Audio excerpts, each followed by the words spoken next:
당장 무릎 꿇고 사과해. 어디서 주제도 모르고 대들어? 그날 나는 그 소리를 들었습니다. 병원 로비에 울려 퍼지는 박 실장의 목소리를요. 반찬 보따리를 들고 며느리를 찾아갔다가 그만 그 끔찍한 장면을 목격하고 말았죠. 사람들 앞에서 무릎 꿇으라는 명령. 떨리는 수민이의 어깨에 눈물을 참으려 애쓰는 며느리의 모습. 원장 조카라는 거 알죠? 내가 한마디면 당신 같은 사람은 끝이에요. 그 오만한 말투 앞에서 아무도 나서지 못했습니다. 나도 마찬가지였어요. 그저 떨리는 손으로 보따리를 붙잡고 무력하게 서 있을 뿐이었습니다. 하지만 그날 이후 모든 것이 바뀌기 시작했습니다. 그날 아침도 여느 때와 다르지 않았어요. 새벽 5시에 눈이 떠졌습니다. 나이가 드니까 잠이 없어지더라고요. 예전에는 아침까지 푹 잤는데 이제는 새벽만 되면 눈이 스르륵 떠져요. 창밖을 보니 아직 어둠이 가득했습니다. 거리엔 가로등만 외롭게 서 있었죠. 일어나서 거실로 나왔어요. 텅 빈 집이 고요했습니다. 혼자 사니까 이렇게 조용한 아침이 때론 쓸쓸하게 느껴지더라고요. 남편이 살아계실 때는 새벽에도 기척이 있었는데 말이죠. 커피 끓이는 소리, 신문 넘기는 소리, 그런 작은 소리들이요. 부엌 불을 켰습니다. 형광등이 깜빡이다가 환하게 밝아졌어요. 냉장고를 열고 어제 장봐온 재료들을 꺼냈습니다. 무, 시금치, 멸치, 두부요. 며느리 수민이가 좋아하는 반찬들이었죠. 도마 위에 물을 올려놓고 칼을 들었어요. 손이 익숙하게 움직였습니다. 70평생 부엌에서 살았으니까요. 물을 썰고 다듬고 씻고요. 물에 담가두면서 생각했어요. 수민이 얼굴이 떠올랐습니다. 요즘 너무 수척해 보이던데. 혼잣말이 나왔어요. 지난주에 봤을 때도 그랬습니다. 얼굴이 작아 보이고 눈밑이 거무스름하고 걸음걸이도 힘이 없어 보이고요. 병원 일이 바쁘다는 건 알지만 너무 무리하는 것 같았어요. 멸치를 볶기 시작했습니다. 지글지글 소리가 나면서 고소한 냄새가 퍼졌어요. 간장, 설탕, 물엿을 넣고 조물조물 버무렸습니다. 수민이는 멸치볶음을 좋아하거든요. 특히 제가 만든 걸요. 한 번은 그러더라고요. 어머니 멸치볶음이 세상에서 제일 맛있어요라고요. 그 말을 들었을 때 얼마나 기뻤는지 몰라요. 며느리가 제 음식을 좋아해 준다는 게요. 시집 온 지 15년이 넘었지만 수민이는 한 번도 제 요리에 대해 불평한 적이 없었어요. 항상 맛있어요. 잘 먹었습니다라고 말해줬죠. 시금치를 데쳤습니다. 찬물에 헹구고 물기를 꼭 짜고 참기름과 간장으로 무쳤어요. 마늘도 듬뿍 넣었습니다. 수민이가 마늘을 좋아하거든요. 고춧가루는 조금만 넣었어요. 맵게 먹지 못하니까요. 된장찌개도 끓였습니다. 멸치로 육수를 내고 두부와 파를 넣고 된장을 풀었어요. 보글보글 끓는 소리가 아늑했습니다.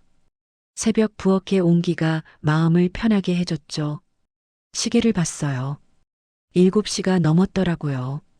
어느새 밖이 환해지고 있었습니다. 창문 너머로 해가 떠오르고 있었어요. 오늘도 새로운 하루가 시작되는 거죠. 반찬을 하나하나 통에 담았습니다. 김치는 아삭하게 잘 익은 것으로 골랐어요. 지난주에 담근 건데 딱 맛있게 익었더라고요. 멸치볶음은 식기 전에 담았고요. 시금치나물은 참기름을 한 번 더 둘러서 담았습니다. 이거라도 먹어야 버티지. 혼잣말을 또 했어요. 나이 들면 혼잣말이 늘어난다더니 정말 그런 것 같아요. 며느리 생각을 하면 자꾸만 말이 나오더라고요. 걱정되는 마음이 말이 되어 나오는 거겠죠. 보따리를 쌌습니다. 커다란 보자기에 반찬통들을 하나하나 넣었어요. 깨지지 않게 조심조심요. 보자기를 묶으면서 또 생각했습니다. 수민이가 좋아할까요? 반찬을 보면 미소라도 지어줄까요? 씻고 옷을 갈아입었어요. 편한 바지에 블라우스를 입었습니다. 거울을 보니 늙은 여자가 서 있더라고요. 주름진 얼굴, 희끗한 머리카락, 구분 등. 세월은 참 빠르게 흐르는 것 같아요. 언제 이렇게 늙었나 싶을 정도로요. 가방을 챙겼습니다. 지갑, 핸드폰, 손수건, 약. 요즘은 외출할 때 약도 챙겨야 해요. 혈압약이랑 관절약이요. 먹지 않으면 몸이 바로 신호를 보내거든요. 현관문을 열고 나섰어요. 아파트 복도는 조용했습니다. 아직 일찍이라 사람들이 많이 나오지 않았죠. 엘리베이터를 기다리며 보따리를 다시 한번 꼭 안았습니다. 무거웠지만 괜찮았어요. 며느리를 위한 거니까요. 버스 정류장까지는 10분쯤 걸렸어요. 걸으면서 주변을 둘러봤습니다. 출근하는 사람들, 학교 가는 아이들, 장 보러 가는 할머니들. 다들 바쁘게 움직이고 있었죠. 아침의 활기가 거리에 가득했어요. 버스가 왔습니다. 사람들이 우르르 올라탔어요. 저도 천천히 따라 올라갔습니다. 계단이 좀 높아서 힘들었지만 손잡이를 잡고 조심조심 올라갔죠. 교통카드를 찍고 뒤쪽 자리에 앉았어요. 창밖을 보며 생각에 잠겼습니다. 수민이는 지금쯤 병원에 출근했을까요? 아마 바쁘게 일하고 있겠죠. 환자들을 돌보고 약을 나눠주고 보호자들과 이야기하고요. 며느리는 참 성실한 사람이에요. 한 번도 대충 일하는 걸 본 적이 없어요. 버스를 갈아탔습니다. 두 번째 버스는 더 붐볐어요. 서서 가야 했습니다. 보따리가 무거웠지만 꾹 참았어요. 이 정도야 뭐 견딜만 하죠. 손주들 키우느라 밤낮 없이 일하는 며느리 생각하면요. 병원이 있는 정류장에 내렸습니다. 큰 건물이 눈에 들어왔어요. 서울중앙병원이라는 간판이 햇빛에 반짝였습니다. 수민이가 일하는 곳이죠. 5년 전부터 여기서 일하고 있어요. 병원 입구로 걸어갔습니다. 발걸음을 옮기면서 기대감이 생겼어요. 수민이를 만나면 뭐라고 말할까? 수민아, 반찬 가져왔어. 잘 먹고 힘내라고 할까요? 아니면 건강 챙겨. 너무 무리하지 말고라고 할까요? 자동문이 열렸습니다. 차가운 에어컨 바람이 얼굴을 스쳤어요. 병원 특유의 소독약 냄새가 났습니다. 로비는 사람들로 붐볐어요. 환자들, 보호자들, 의사들, 간호사들이 분주하게 움직이고 있었죠. 평소 같으면 이렇게 북적이는 분위기인데 오늘은 뭔가 달랐어요. 공기가 무거웠습니다. 사람들의 표정도 어두웠고요. 로비 한쪽에 사람들이 모여 있었어요. 웅성웅성 소리가 들렸습니다. 저기 무슨 일이지? 가까이 다가갔어요. 사람들 뒤에서 기웃거렸습니다. 키가 작아서 앞이 잘 안 보였거든요. 발돋움을 했죠. 그런데 그 순간이었어요. 저기 간호사 혼나고 있어. 누군가가 수군거렸습니다. 쯧쯧, 저렇게까지 해야 하나? 원장 친인척이라던데, 박 실장. 제 심장이 쿵 하고 내려앉았어요. 설마 하는 마음으로 사람들 사이를 비집고 들어갔습니다. 보따리가 사람들 몸에 부딪혔지만 신경 쓸 겨를이 없었어요. 그리고 봤습니다. 그 중심에 수민이가 서 있는 걸요. 뭐야? 입에서 소리가 새어나왔어요. 며느리가요. 제 며느리가 거기 서 있었습니다. 창백한 얼굴로요. 고개를 떨구고요. 온몸을 웅크린 채로요. 수민이 앞에는 정장을 입은 중년 여자가 서 있었어요. 팔짱을 낀 채, 턱을 치켜 세운 채, 비웃는 표정으로요. 그 여자의 입에서 날카로운 말들이 쏟아져 나왔습니다. 그러니까 당신 같은 사람이 이런 데서 일하는 거 아니에요? 제대로 된 교육도 못 받았으면서 간호사라고 설치고 다니니까 이런 일이 생기는 거예요. 수민이의 어깨가 미세하게 떨렸어요. 제 심장도 따라서 떨렸습니다. 손에 든 보따리가 갑자기 천근만근처럼 무거웠어요. 다리에 힘이 풀리는 것 같았습니다. 주변 사람들을 둘러봤어요. 다들 보고 있었습니다. 하지만 아무도 말하지 않았어요. 그저 불편한 표정으로, 동정 어린 눈빛으로, 혹은 고개를 돌린 채로요. 침묵만이 흘렀습니다. 수민아, 작게 불러봤어요. 하지만 제 목소리는 사람들의 수군거림에 묻혀버렸습니다. 며느리는 듣지 못했어요. 아니, 들었어도 고개를 들 수 없었을 거예요. 그 상황에서요. 며느리의 주먹이 꽉 쥐어져 있는 게 보였습니다.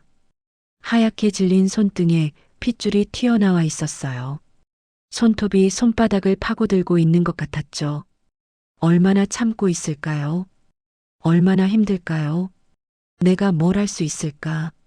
무력감이 밀려왔습니다. 저는 그저 평범한 시어머니였어요. 돈도 없고 권력도 없고 학벌도 없는 늙은 여자였죠. 반찬이나 싸서 나르는, 손주나 돌보는 그런 사람이었어요. 하지만 마음속 어디선가 뜨거운 게 끓어올랐습니다. 분노였을까요? 슬픔이었을까요? 수민이는 그럴 사람이 아니거든요. 누구보다 성실하고 착하고 열심히 일하는 사람이에요. 새벽같이 일어나 밤늦게까지 일하고 환자들 한 분 한 분 정성껏 돌보는 며느리였어요. 왜 저렇게 당해야 하지? 왜? 눈앞이 뿌옇게 흐려졌습니다. 눈물이 나오려는 걸 억지로 참았어요. 여기서 우는 건 수민이한테 더 큰 짐이 될 것 같았거든요. 며느리가 더 힘들어할 것 같았어요. 박 실장의 목소리가 다시 들렸습니다. 더 크게, 더 날카롭게요. 아직도 서 있어요? 내가 뭐라고 했죠? 무릎 꿇으라고 했잖아요. 그 말에 주변이 더 조용해졌어요. 사람들이 숨을 죽였습니다. 모두가 다음에 무슨 일이 벌어질지 알고 있었던 거죠. 수민이의 무릎이 굽혀지기 시작했습니다. 천천히, 아주 천천히요. 마치 슬로우 모션을 보는 것처럼요. 그 모습을 보는 제 가슴에 무언가 깊이 박혔습니다. 예리한 칼처럼요. 수민아, 조금만 기다려. 조금만. 마음속으로 며느리에게 말했습니다. 지금은 제가 할 수 있는 게 아무것도 없었어요. 하지만 언젠가는요. 언젠가는 반드시요. 보따리를 꽉 끌어안았습니다. 정성껏 만든 반찬들이 그 안에 들어 있었어요. 새벽부터 준비한 사랑이요. 며느리를 위한 마음이요. 그게 제 전부였습니다. 하지만 오늘 이 순간만큼은 그게 너무나 부족하게 느껴졌어요. 반찬으로는 며느리를 지킬 수 없었습니다. 사랑만으로는 이 모욕을 막을 수 없었어요. 주변 사람들이 숨죽이며 지켜보는 가운데 수민이의 무릎은 바닥에 닿기 직전이었습니다. 저는 그저 서서 아무것도 하지 못한 채 며느리를 바라만 보고 있었어요. 미안해, 수민아. 정말 미안해. 이 무능한 시어머니를 용서해.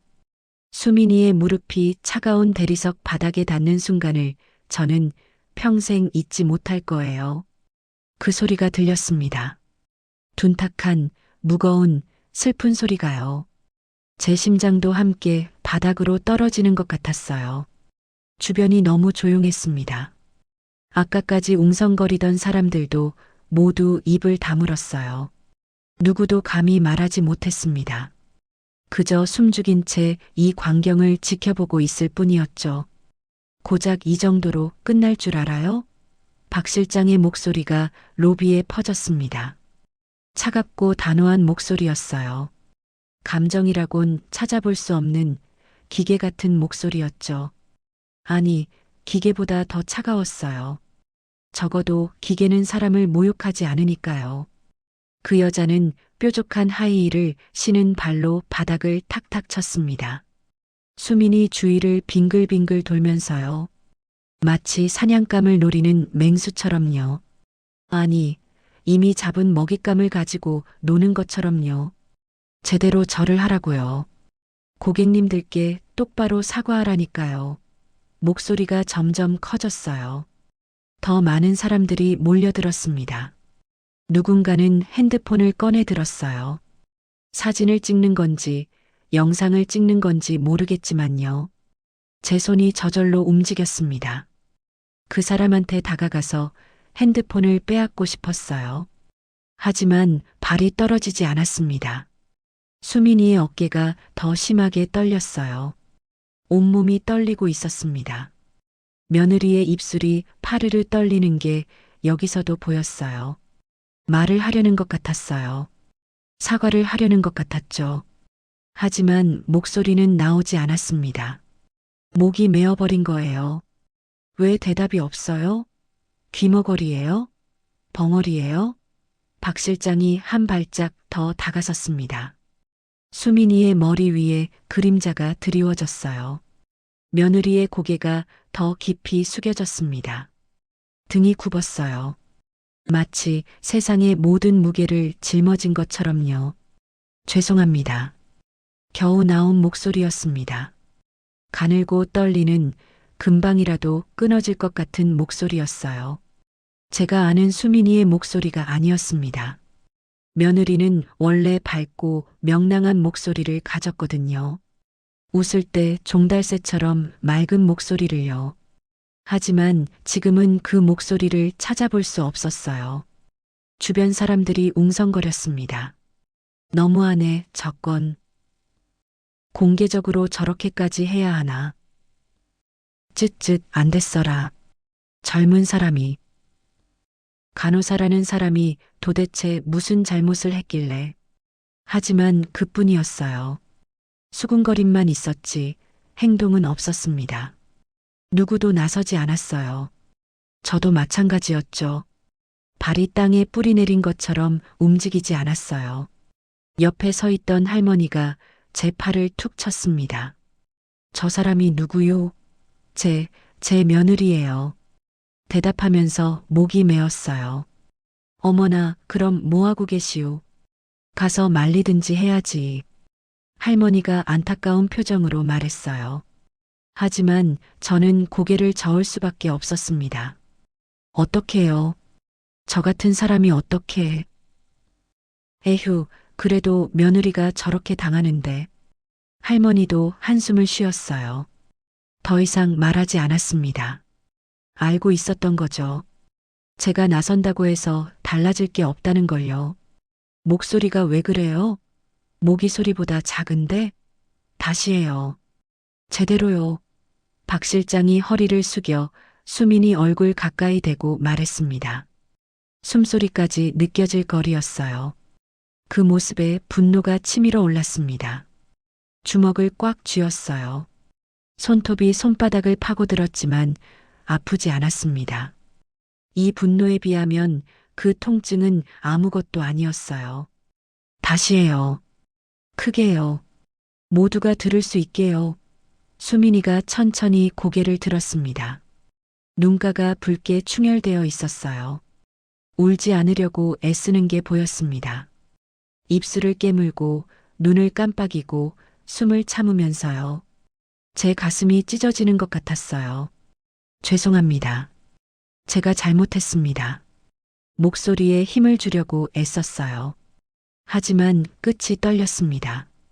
그리고 그 순간이었어요. 수민이의 눈에서 눈물이 흘러내린 거예요.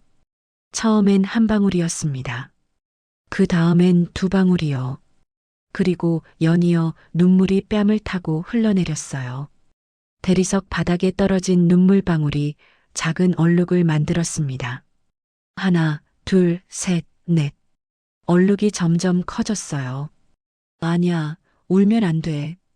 저 여자 앞에서 울면 안 되는데. 그럼 더 기뻐할 텐데. 마음속으로 외쳤지만 수민이에게는 들리지 않았어요. 며느리는 계속 울고 있었습니다. 소리 없이 조용히요. 어깨는 떨리고 눈물은 흐르고 몸은 웅크리고요. 옆에 서 있던 젊은 간호사가 눈을 붉혔어요. 수민이의 동료인 것 같았습니다. 손으로 입을 가리고 눈물을 참고 있었어요. 나이 지긋한 할머니 환자는 고개를 돌렸습니다. 차마 볼 수 없다는 표정이었어요.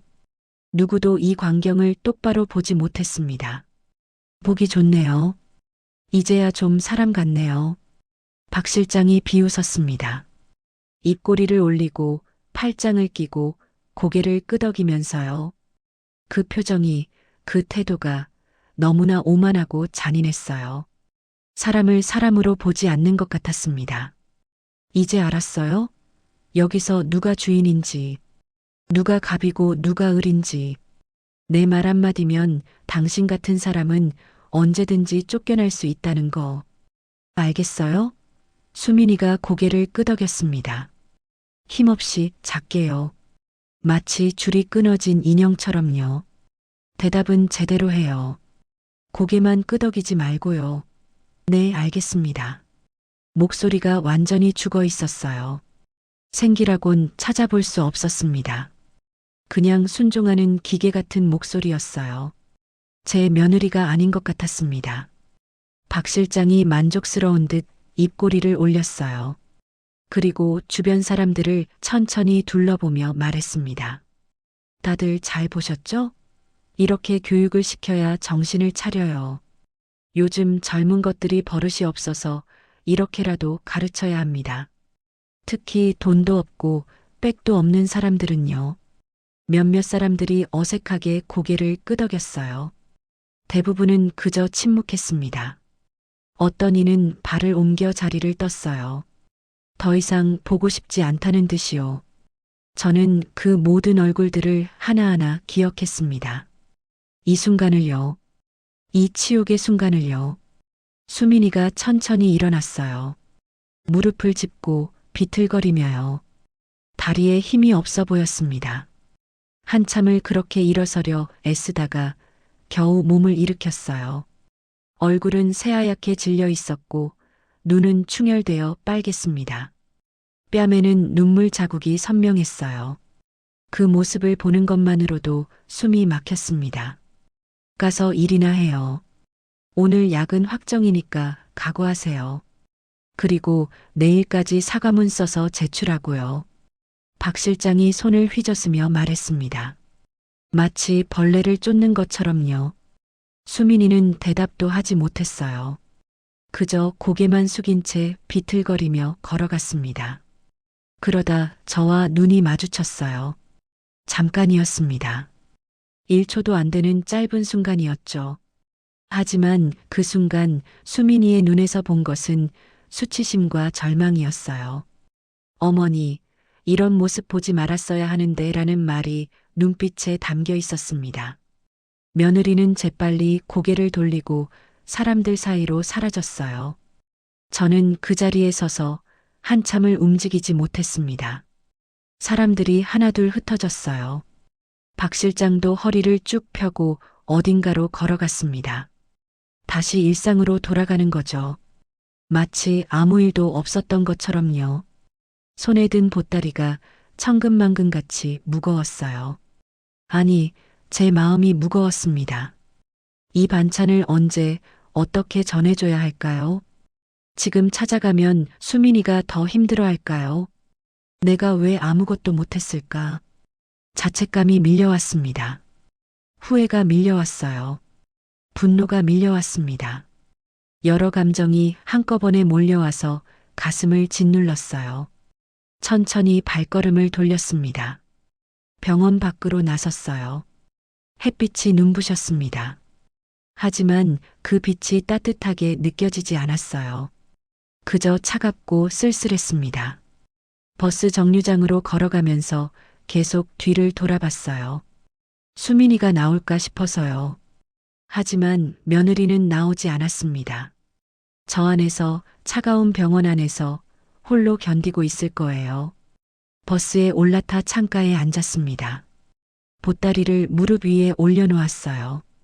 그리고 한참을 그 장면을 떠올렸습니다. 무릎 꿇은 수민이의 모습을요.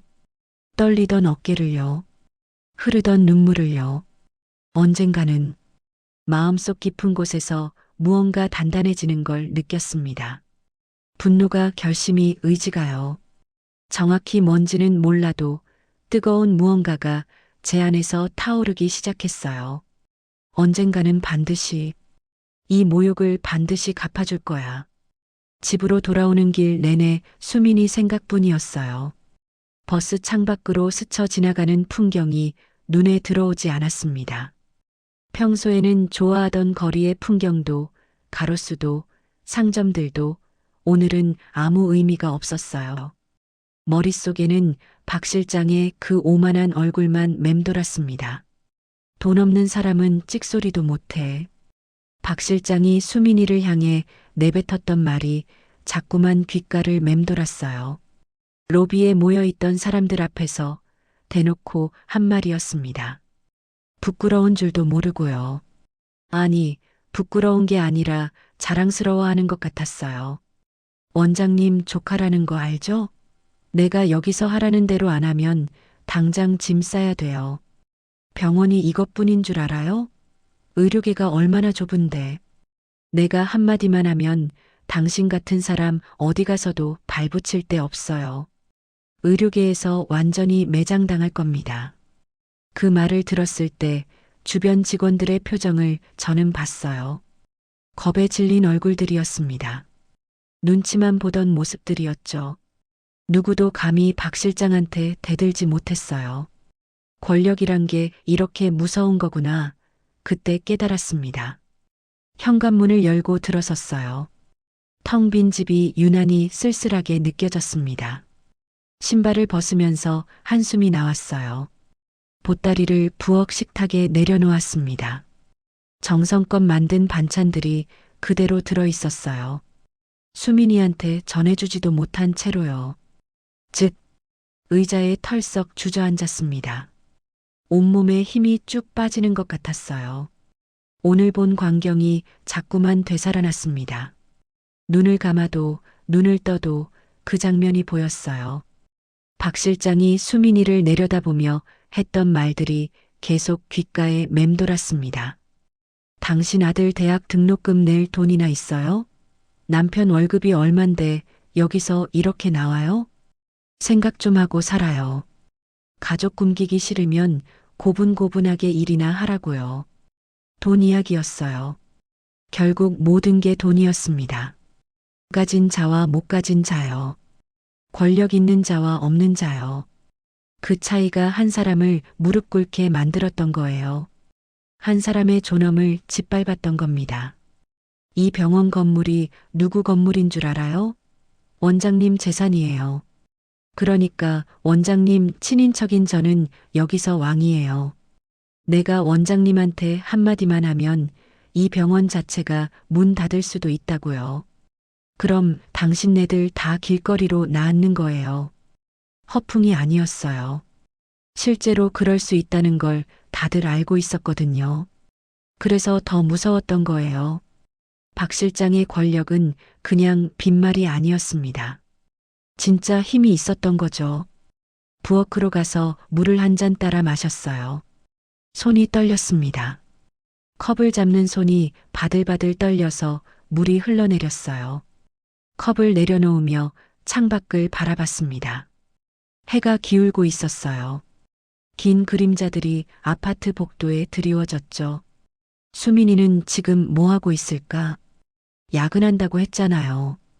박 실장이 시킨 야근이요. 벌처럼 모욕처럼 주어진 야근이었죠. 며느리는 지금 그 차가운 병원에서 혼자 일하고 있을 거예요. 눈물을 참으며 힘들어하며 그래도 묵묵히 일하고 있겠죠. 전화를 걸까 싶었습니다. 핸드폰을 집어들었어요. 수민이 번호를 찾았습니다. 하지만 통화 버튼을 누르지 못했어요. 뭐라고 말해야 할지 몰랐거든요. 위로요? 괜찮다는 말이요? 그런 게 무슨 소용이 있을까요? 공허한 위로보다는 차라리 침묵이 나을 것 같았어요. 핸드폰을 내려놓고 거실로 갔습니다. 소파에 앉았어요. 텔레비전 리모컨을 집어들었습니다. 전원을 켰죠. 화면이 밝아지면서 어떤 드라마가 나왔어요. 하지만 내용이 귀에 들어오지 않았습니다. 그저 소리만 흘러나왔어요. 내가 돈이 있었다면. 생각이 꼬리를 물었습니다. 제게 돈이 있었다면요. 권력이 있었다면요. 수민이를 지켜줄 수 있었을까요? 저런 모욕을 당하지 않게 할 수 있었을까요? 박 실장 앞에 당당히 서서 우리 며느리한테 그러지 마세요라고 말할 수 있었을까요? 하지만 현실은 달랐어요. 저는 그저 평범한 시어머니였습니다. 남편이 남긴 연금으로 근근히 살아가는 아무 힘도 없는 늙은 여자였죠. 반찬이나 싸고 손주나 돌보고 그게 제가 할 수 있는 전부였어요. 에휴, 깊은 한숨이 나왔습니다. 텔레비전을 꺼버렸어요. 보고 싶지 않았거든요. 행복한 드라마 속 가족들이, 웃고 있는 사람들이 오늘은 보기 싫었어요. 시계를 봤습니다. 저녁 6시였어요. 평소 같으면 저녁 준비를 시작할 시간이었죠. 하지만 오늘은 식욕이 없었어요. 뭘 먹어도 체할 것 같았습니다. 반찬 보따리를 다시 바라봤어요. 새벽부터 정성껏 만든 음식들이 그대로 있었습니다. 전해주지 못한 마음이요. 보호해주지 못한 미안함이요. 그 모든 게 저 보따리 안에 담겨 있는 것 같았어요. 미안해, 수민아. 정말 미안해. 마음속으로 또 사과했습니다. 몇 번을 사과해도 부족했어요. 오늘 그 자리에서 제가 할 수 있었던 게 아무것도 없었다는 사실이 너무 괴로웠거든요. 시어머니로서, 어른으로서 제가 할 수 있었던 게 정말 아무것도 없었나요? 창밖이 점점 어두워지고 있었어요. 하늘이 주황빛에서 보랏빛으로 그리고 검은빛으로 변해갔습니다. 하루가 저물고 있었어요. 이렇게 끔찍한 하루가요. 하지만 제 마음속에는 뭔가 타오르기 시작했습니다. 분노였을까요? 다짐이었을까요? 이대로는 안 된다는, 뭔가 해야 한다는 생각이 점점 커져갔어요. 아무것도 하지 않는 건 또 다른 죄악이라는 생각이 들었습니다. 어떻게든 방법을 찾아야 해. 반드시. 주먹을 꽉 쥐었어요. 손톱이 손바닥을 파고들었지만 이번에는 그 아픔이 오히려 정신을 차리게 했습니다. 저도 뭔가 할 수 있을 거예요. 나이 들고 힘없는 할머니지만 분명 방법이 있을 거예요. 밤은 깊어갔습니다. 거리에 가로등이 하나둘 켜졌어요. 아파트 창문에도 하나둘 불이 들어왔죠. 사람들은 각자의 집으로 돌아가 각자의 저녁을 보내고 있었어요. 하지만 우리 수민이는 여전히 병원에서 일하고 있을 거예요. 저는 소파에 앉은 채 오랫동안 생각에 잠겼습니다. 무엇을 할 수 있을지, 어떻게 수민이를 도울 수 있을지, 어떻게 저 오만한 박 실장에게 맞설 수 있을지요. 답은 보이지 않았습니다. 하지만 포기할 수는 없었어요. 며느리를 위해, 우리 가족을 위해, 그리고 저 자신을 위해요. 무력했던 오늘의 제 모습을 다시는 보고 싶지 않았거든요. 밤 10시가 넘어서야 수민이한테서 문자가 왔어요. 어머니, 오늘 병원 오셨었나 봐요. 반찬 고마워요.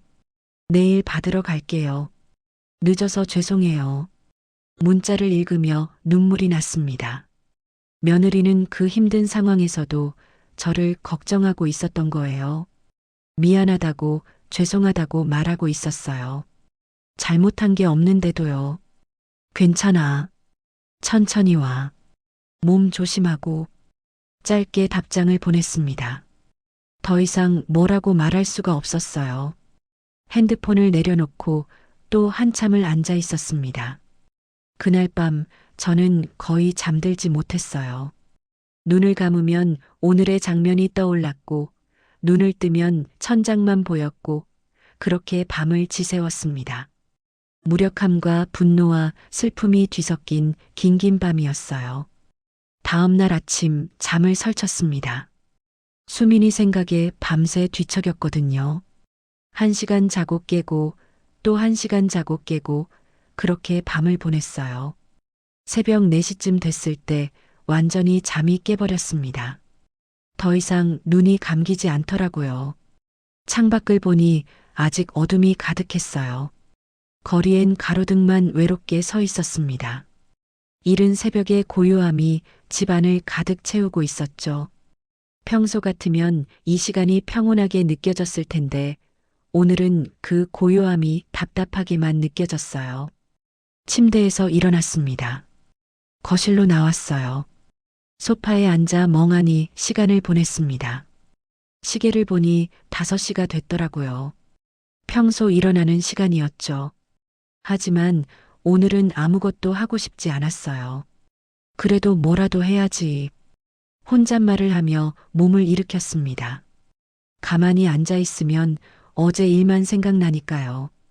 집안일이라도 해야 마음이 좀 나아질 것 같았습니다. 오랜만에 대청소를 하기로 했어요. 부엌부터 시작했습니다. 찬장을 정리하고 냉장고를 닦고 싱크대를 청소했어요. 손을 움직이니 조금 나아지는 것 같았습니다. 몸을 움직이면 생각을 덜 하게 되니까요. 거실도 청소했어요. 먼지를 털고 바닥을 닦고 창문을 닦았습니다. 땀이 났어요. 오랜만에 이렇게 열심히 청소를 하니 온몸이 뻐근했습니다. 하지만 그게 오히려 좋았어요. 육체적인 피로가 정신적인 고통을 조금 덜어주는 것 같았거든요. 안방으로 갔습니다. 여기도 정리가 필요했어요. 옷장을 열고 옷들을 꺼내기 시작했습니다. 입지 않는 옷들을 골라내고 계절 옷을 바꾸고 하나하나 정리했어요. 그러다 장롱 맨 아래 서랍에 손이 갔습니다. 평소에는 잘 열지 않는 서랍이었어요. 남편의 물건들이 들어있던 곳이었거든요. 남편이 돌아가신 후로 한 번도 제대로 정리하지 못했던 곳이었죠. 서랍을 열었습니다. 먼지가 수북이 쌓여 있었어요. 기침이 나올 정도였습니다. 손으로 먼지를 털어내며 안을 들여다봤어요. 낡은 시계, 안경, 만년필, 그리고 두꺼운 서류 뭉치가 보였습니다. 서류를 꺼냈어요. 무거웠습니다. 고무줄로 묶여 있었죠. 고무줄이 오래되어서 탄력이 없었어요. 풀어서 먼지를 털어냈습니다. 그리고 첫 장을 펼쳤어요. 이게 뭐지? 첫 장에 부동산 등기부등본이라는 글자가 크게 적혀 있었습니다. 심장이 두근거렸어요. 왜 이런 게 여기 있을까요? 남편이 왜 이걸 서랍 깊숙이 넣어뒀을까요? 다음 장을 넘겼습니다. 손이 떨렸어요. 천천히 조심스럽게 넘겼습니다. 그리고 그 내용을 읽기 시작했어요. 눈을 크게 떴습니다. 다시 읽어봤어요. 1번, 2번, 3번. 믿기지 않아서 계속 읽었습니다. 하지만 내용은 변하지 않았어요. 소유자 명의에 제 이름이 적혀 있었습니다. 김명자요. 그리고 그 아래 주소가 적혀 있었는데 그 주소를 보는 순간 숨이 멎었어요. 수민이가 일하는 병원? 손이 더 심하게 떨렸습니다. 서류를 무릎 위에 펼쳐놓고 더 자세히 읽어내려갔어요. 건물명, 주소, 면적, 모든 게 적혀 있었습니다. 틀림없었어요. 수민이가 근무하는 그 병원 건물이었습니다. 그리고 소유자는요. 저였어요. 김명자였습니다. 이게 무슨 어떻게 말이 제대로 나오지 않았어요. 머리가 복잡했습니다. 이해가 되지 않았어요. 제가 병원 건물 주인이라니요. 그것도 수민이가 일하는 병원이요. 주저앉았습니다. 다리에 힘이 풀려서 그 자리에 털썩 앉아버렸어요. 서류를 꽉 붙잡은 채 한참을 멍하니 앉아 있었습니다. 시간이 얼마나 지났는지도 몰랐어요. 남편 얼굴이 떠올랐습니다. 10년 전에 세상을 떠난 남편이요. 말수 적고 묵묵히 일만 하던 사람이었어요. 감정 표현도 서툴렀고 사랑한다는 말도 거의 하지 않았죠. 하지만 그 사람이 이런 걸 몰래 해뒀다니요. 여보, 남편을 부르는 목소리가 떨렸어요. 가슴이 뭉클했습니다. 남편은 평생 그랬어요. 말로는 표현하지 않았지만 행동으로 보여줬죠. 가족을 위해 묵묵히 일하고 미래를 준비하고 우리를 지키려고 애썼던 사람이었어요. 서류를 다시 뒤지기 시작했습니다. 다른 문서들이 더 있을 것 같았거든요. 역시나 매매 계약서가 나왔어요. 날짜를 보니 20년 전이었습니다. 제가 기억하기로 그때 남편이 사업을 하던 때였어요. 계약서를 자세히 읽어봤습니다. 남편이 병원 건물을 매입했더라고요. 그런데 소유권은 제 명의로 해뒀던 거예요. 왜 그랬을까요?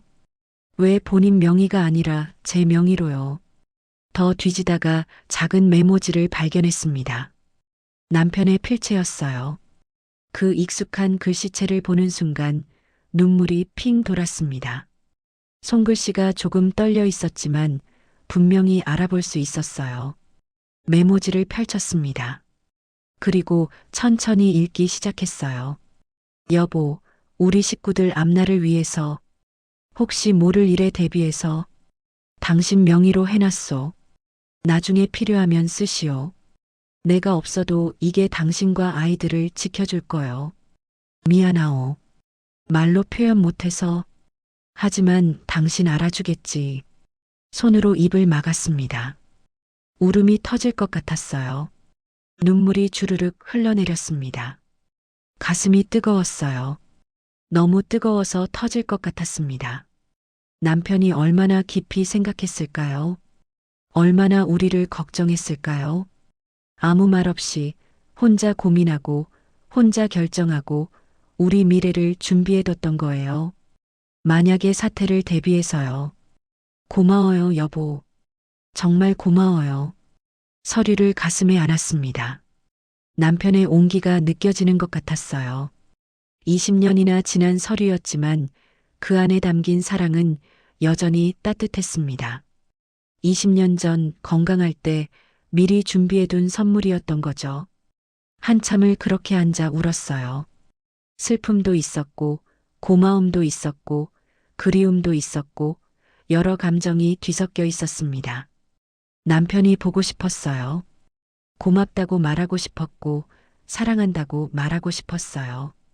눈물을 닦고 천천히 일어났습니다. 서류를 다시 펼쳐 자세히 읽었어요. 의심의 여지가 없었습니다. 법적으로 완벽한 서류였어요. 등기도 제대로 되어 있었고, 인감도 찍혀 있었고, 모든 게 완벽했습니다. 내가 건물주였구나. 말하고도 믿기지 않았어요. 혼잣말을 또 해봤습니다. 저 큰 병원 건물의 주인이 나라고 여전히 믿기지 않았어요. 저 같은 사람이요. 반찬이나 싸고 손주나 돌보고 버스 타고 다니는 평범한 할머니가요. 그 큰 건물의 주인이라니요. 거실로 나와 소파에 앉았습니다. 서류를 무릎 위에 펼쳐놓고 한참을 바라봤어요. 현실감이 없었습니다. 꿈을 꾸는 것 같았어요. 볼을 꼬집어 봤습니다. 아팠어요. 꿈이 아니었습니다. 그럼 박 실장이 한 말은 어제 그 여자가 수민이한테 한 말들이 떠올랐습니다. 원장 재산이라고 했던 그 건물이요. 자기가 한마디면 문을 닫을 수도 있다고 했던 그 권력이요. 원장 친인척이라며 뽐내던 그 오만함이요. 전부 거짓말이었네. 아니, 착각이었구나. 혼잣말을 했어요. 거짓말이라기보다는 모르고 있었던 거죠. 원장도 박 실장도 병원 직원들도 아무도 몰랐던 거예요. 건물 소유권이 누구한테 있는지요. 20년 동안 월세를 내면서도 몰랐던 거예요. 손이 다시 떨렸습니다. 이번에는 두려움이 아니라 다른 감정이었어요. 뭐라고 표현해야 할까요? 가능성이요? 희망이요? 아니면 복수요? 이제 내가 말을 시작했다가 멈췄어요. 생각이 복잡했습니다. 이 사실을 알리면 어떻게 될까요? 수민이는요? 병원은요? 박 실장은요? 그 오만한 여자는 어떤 표정을 지을까요? 창밖을 바라봤습니다. 해가 떠올라 있었어요. 어느새 아침이 된 거죠. 하늘이 맑았습니다. 구름 한 점 없는 파란 하늘이었어요. 마치 앞으로 펼쳐질 새로운 길을 보여주는 것 같았습니다. 서류를 다시 한번 확인했어요. 틀림없었습니다. 제 이름, 제 주민등록번호, 제 도장, 모든 게 정확했어요. 이게 진짜였습니다. 현실이었어요. 여보, 지켜보고 있죠? 천장을 향해 말했습니다. 남편이 어딘가에서 날 보고 있을 것 같았거든요. 미소 짓고 있을 것 같았어요. 이제 알았소? 내가 왜 이렇게 해뒀는지 하고 말하는 것 같았습니다.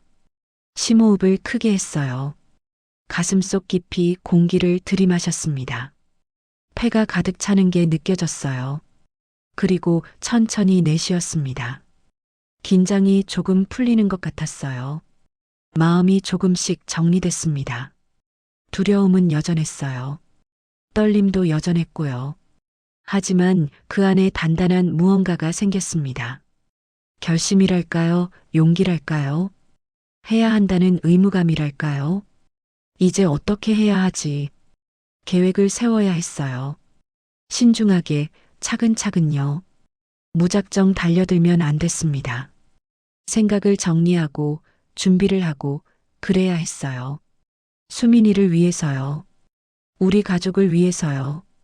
그리고 옳은 일을 위해서요. 어제 무릎 꿇었던 며느리를요. 눈물 흘렸던 수민이를요. 제가 지켜야 했어요. 서류를 조심스럽게 정리했습니다. 소중한 보물을 다루듯이요. 하나하나 차례대로 넣고 다시 고무줄로 묶었어요. 이것은 단순한 종이가 아니었습니다. 남편의 사랑이었고 우리의 미래였고 정의를 실현할 수 있는 열쇠였어요. 시계를 봤습니다. 오전 10시였어요. 어느새 시간이 이렇게 흘렀네요. 아직 시간은 충분했습니다. 천천히 그러나 확실하게 준비할 수 있었어요. 일어서서 옷장으로 갔습니다. 어떤 옷을 입어야 할까요? 가장 단정한 옷으로 골랐어요. 검은색 바지에 흰색 블라우스요. 깨끗하고 정돈된 느낌이었습니다. 욕실로 가서 세수를 했어요. 찬물로 얼굴을 씻으니 정신이 맑아졌습니다. 거울을 봤어요. 70평생 살아온 제 얼굴이 비쳤습니다. 주름진 얼굴, 희끗한 머리카락, 처진 눈꺼풀요. 하지만 오늘은 뭔가 달라 보였어요. 눈빛이 달랐습니다. 어제까지의 무력한 눈빛이 아니었어요. 더 단단하고 더 결연한 눈빛이었습니다. 뭔가 해낼 수 있을 것 같은 눈빛이었어요. 머리를 빗었습니다. 옷을 갈아입었어요. 가방을 챙겼습니다. 서류를 가방에 넣었어요. 그리고 한 번 더 확인했습니다. 빠진 게 없는지, 필요한 게 다 있는지요. 준비가 끝났습니다. 이제 병원에 갈 차례였어요.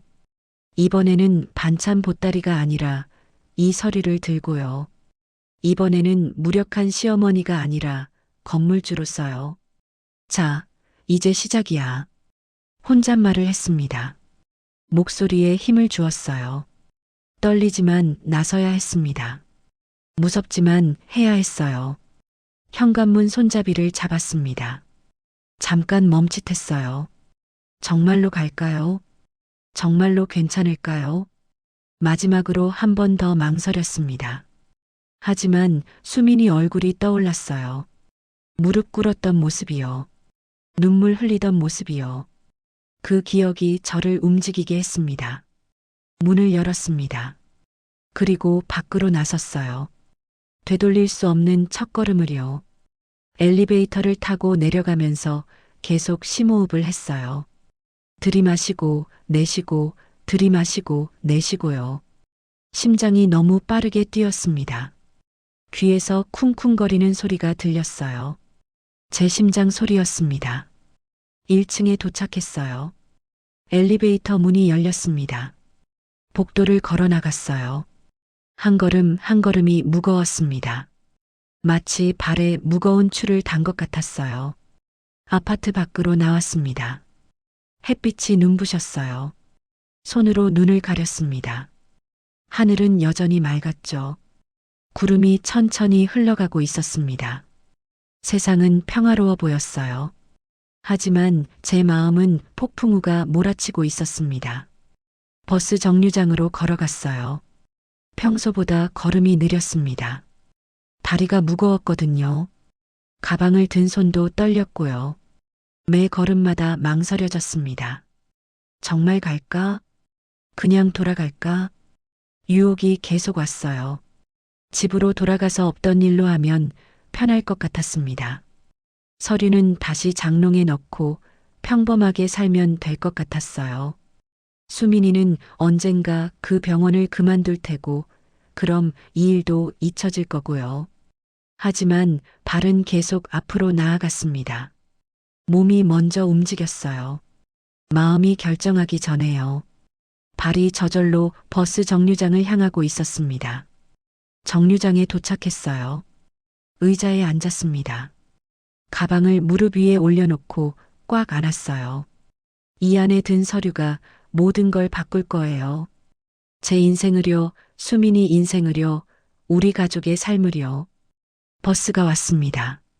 사람들이 우르르 올라탔어요. 저도 천천히 따라 올라갔습니다. 계단을 오르면서 손이 떨렸어요. 손잡이를 잡는 손이 바들바들 떨렸습니다. 교통카드를 찍을 때도 2번이나 잘못돼서 삐소리가 났어요. 할머니, 괜찮으세요? 기사 아저씨가 걱정스러운 표정으로 물었습니다. 네, 괜찮아요. 손이 좀 떨려서 어색하게 웃으며 대답했어요. 뒤쪽 자리로 갔습니다. 창가에 앉았어요. 창밖을 보며 생각에 잠겼습니다. 수민이는 지금 뭐 하고 있을까요? 오전 근무 중이겠죠. 환자들을 돌보고 약을 나눠주고 차트를 정리하고 있을 거예요. 어제 일을 생각하며 마음 아파하고 있을까요? 아니면 참고 일하고 있을까요? 용기를 내야 해. 스스로에게 계속 말했습니다. 무섭지만 해야 한다고요. 떨리지만 나서야 한다고요. 수민이를 위해서요. 옳은 일을 위해서요. 버스가 멈췄습니다. 사람들이 내렸어요. 또 사람들이 탔습니다. 버스는 다시 출발했어요. 거리의 풍경이 창밖으로 스쳐 지나갔습니다. 상점들, 빌딩들, 사람들이요. 환승 정류장에 도착했어요. 내려서 2번째 버스를 기다렸습니다. 5분쯤 기다렸을까요? 버스가 왔어요. 더 붐비는 버스였습니다. 사람들로 가득 차 있었어요. 자리가 없었습니다. 서서 가야 했어요. 손잡이를 잡았습니다.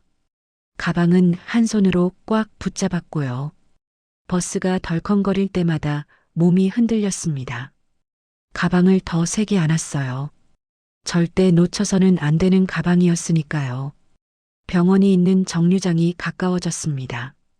심장이 더 빠르게 뛰었어요. 숨이 가빠졌습니다. 손바닥에 땀이 났어요. 손잡이를 잡은 손이 미끄러웠습니다. 이제 곧이야. 조금만 더. 스스로를 다독였습니다. 버스가 멈췄어요. 하차벨을 눌렀습니다. 사람들 사이를 비집고 나갔어요. 계단을 내려가면서 또 한 번 심호흡을 했습니다. 버스에서 내렸습니다. 다리가 후들거렸어요. 잠깐 그 자리에 서서 병원 건물을 바라봤습니다. 큰 건물이었어요. 10층짜리 건물이었습니다. 유리창이 햇빛에 반짝였어요. 저게 내 건물이라고? 아직도 믿기지 않았습니다. 저 큰 건물의 주인이 저라니요. 말도 안 되는 것 같았어요. 하지만 가방 안에 든 서류가 그게 사실이라고 말하고 있었습니다. 천천히 걸어갔어요. 병원 입구를 향해서요. 발걸음 하나하나가 무거웠습니다. 하지만 멈추지 않았어요. 계속 앞으로 나아갔습니다. 자동문 앞에 섰습니다. 문이 스르륵 열렸어요. 차가운 에어컨 바람이 얼굴을 스쳤습니다. 병원 특유의 소독약 냄새가 났어요. 안으로 들어섰습니다. 로비였어요. 익숙한 공간이었습니다. 며칠 전 수민이가 무릎 꿇었던 바로 그곳이었죠. 대리석 바닥이 차갑게 빛나고 있었어요. 사람들이 왔다 갔다 했습니다. 환자들, 보호자들, 의사들, 간호사들이요. 분주한 오전 시간이었어요. 누구도 저를 주목하지 않았습니다. 그냥 평범한 할머니일 뿐이었으니까요. 하지만 저는 알고 있었습니다. 오늘은 다르다는 걸요. 오늘은 뭔가 바뀐다는 걸요. 오늘 이후로 모든 게 달라질 거라는 걸요. 안내 데스크로 걸어갔습니다. 한 걸음 한 걸음요. 떨리지만 멈추지 않았어요. 계속 앞으로요. 젊은 여직원이 데스크에 앉아 있었습니다. 컴퓨터를 보고 있었어요. 제가 다가가자 고개를 들었습니다. 저기요. 목소리를 냈어요. 작았지만 분명했습니다. 떨렸지만 또렷했어요. 네, 무엇을 도와드릴까요? 직원이 미소를 지으며 물었습니다. 친절한 목소리였어요. 원장님 좀 뵙고 싶은데요. 예약이 있으신가요? 아니요. 하지만 중요한 일이에요. 꼭 뵈어야 해요. 직원이 난처한 표정을 지었습니다. 죄송하지만 원장님은 예약 없이는 뵙기 어려우신데요. 무슨 일이신지 말씀해 주시면. 건물 소유권에 관한 일이에요. 제가 말을 끊었습니다. 목소리에 힘을 주었어요. 지금 당장 원장님께 말씀드려 주세요. 건물주가 왔다고요. 직원의 표정이 변했습니다. 놀란 표정이었어요. 잠시 저를 빤히 쳐다보더니 황급히 전화기를 들었습니다. 잠시만 기다려 주세요. 전화를 걸었어요. 낮은 목소리로 뭔가 말했습니다. 제대로 들리지 않았어요. 하지만 건물주라는 단어는 분명히 들렸습니다. 전화를 끊더니 저를 봤어요. 원장님께서 곧 내려오신답니다. 저쪽 소파에서 잠시 기다려 주시겠어요? 손으로 로비 한쪽을 가리켰습니다. 소파가 있었어요. 네, 고맙습니다. 소파로 갔습니다. 앉았어요. 가방을 무릎 위에 올려놓았습니다. 두 손으로 꽉 잡았어요. 기다리는 시간이 길게 느껴졌습니다. 1분이 10분처럼 느껴졌어요. 주변을 둘러봤습니다. 사람들이 계속 오가고 있었어요. 아무도 저를 신경 쓰지 않았습니다. 잘하고 있는 거겠지. 이게 맞는 거겠지. 스스로에게 계속 확인했어요. 후회하지 않기 위해서요. 돌아가지 않기 위해서요. 그때 엘리베이터 문이 열렸습니다. 한 남자가 나왔어요. 흰 가운을 입고 있었습니다. 원장이었어요. 빠른 걸음으로 이쪽으로 오고 있었습니다. 그리고 그 옆에 또 한 사람이 보였어요. 정장을 입은 여자였습니다. 박 실장이었어요. 제 심장이 쿵 하고 뛰었습니다. 저 여자를 다시 보게 될 줄은 몰랐어요. 준비가 덜 된 것 같았습니다. 하지만 이미 늦었어요. 그들은 제 앞에 와 있었습니다. 안녕하세요. 건물 주시라고요? 원장이 의아한 표정으로 물었습니다. 저는 천천히 일어났어요. 가방을 꽉 잡았습니다. 그리고 그들을 똑바로 봤어요. 네, 그렇습니다. 목소리가 떨렸지만 눈빛만큼은 흔들리지 않았습니다. 이제 시작이었어요. 되돌릴 수 없는 새로운 시작이었습니다. 원장이 앞장서서 걸었습니다. 저는 그 뒤를 따라갔어요. 박 실장도 함께였습니다. 복도를 지나 엘리베이터를 탔어요. 세 사람이 좁은 공간에 갇힌 기분이었습니다. 침묵이 무겁게 흘렀어요. 박 실장이 저를 힐끗힐끗 쳐다봤습니다. 의심하는 눈빛이었어요. 저 할머니가 건물주라고 말도 안 되라는 표정이었습니다. 하지만 말은 하지 않았어요. 원장 앞에서 함부로 말할 수 없었던 거죠. 엘리베이터가 7층에 멈췄습니다. 문이 열렸어요. 원장실이라는 표지판이 보였습니다. 원장이 문을 열었어요. 들어오시죠. 넓은 사무실이었습니다. 큰 책상, 가죽 소파, 책장, 그림들이 있었어요. 고급스러운 분위기였습니다. 창문으로는 서울 시내가 내려다 보였어요. 앉으시죠. 원장이 소파를 가리켰습니다. 저는 조심스럽게 앉았어요. 가방을 무릎 위에 올려놓았습니다. 원장은 맞은편에 앉았고 박 실장은 옆에 서 있었어요. 그래서 무슨 일이십니까? 원장이 의아한 표정으로 물었습니다. 정중했지만 반신반의하는 태도였어요. 박 실장이 끼어들었습니다. 원장님, 이분은 우리 간호사 이수민 씨 시어머니신데요. 무슨 말씀을 하시려는 건지 말투에 무시하는 기색이 담겨 있었어요. 별거 아닐 거야 라는 투였습니다. 저는 목소리를 냈습니다. 떨렸지만 참았어요. 심호흡을 한 번 하고 말을 이었습니다. 이 건물의 소유자입니다. 순간 방 안이 조용해졌습니다. 시계 초침 소리만 똑딱똑딱 들렸어요. 원장의 눈이 커졌습니다. 박 실장은 어리둥절한 표정으로 저를 쳐다봤어요. 네, 뭐라고요? 원장이 다시 물었습니다. 잘못 들은 줄 알았던 거죠. 이 건물의 소유자라고 하셨습니까? 네, 맞습니다. 가방을 열었어요. 손이 떨렸습니다. 서류를 꺼냈어요. 조심스럽게 천천히요. 그리고 원장 책상 위에 펼쳐놓았습니다. 이게 등기부등본입니다. 원장이 앞으로 몸을 기울였어요. 서류를 자세히 봤습니다. 눈이 점점 커졌어요. 한 장, 두 장 넘겨가며 읽었습니다. 박 실장이 화들짝 놀라며 다가왔어요. 뭐라고요? 무슨 소리를 하시는 거예요? 비웃는 목소리였습니다. 하지만 그 웃음에는 불안함이 섞여 있었어요. 이 건물은 원장님 재산이에요. 무슨 장난을. 실장님, 조용히 하세요. 원장이 날카롭게 말했습니다. 박 실장이 입을 다물었어요. 원장은 계속 서류를 읽었습니다. 얼굴이 점점 굳어졌어요. 이게 진짜인가요? 원장이 중얼거렸습니다. 믿기지 않는다는 표정이었어요.